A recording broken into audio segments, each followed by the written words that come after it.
guys, that's the owner of the shop. That's my friend. You should know her already. She was one that got married, and this is her shop. I came to visit her today. I am here. She sells beautiful fabrics. You can see them, like they are so beautiful. Don't mind that. This is her church here. Why? She's an Avestas member. If you're an Avestas member, come and patronize your church member.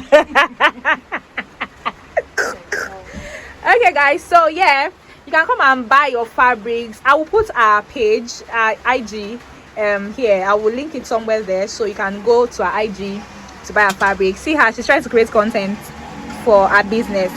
Say hello to my subscribers now. Why are you doing this? Hello.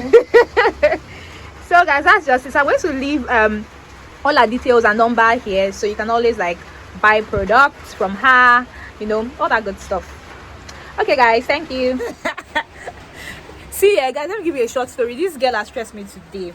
So I basically helped her to create content, and we just kept going back 1 billion times. It was really stressful, but we are done now. You will see the video on our page when you go, so check out our page, you know, patronize our business so that we can buy a house and drive cars in Lagos. Thank you. Bye.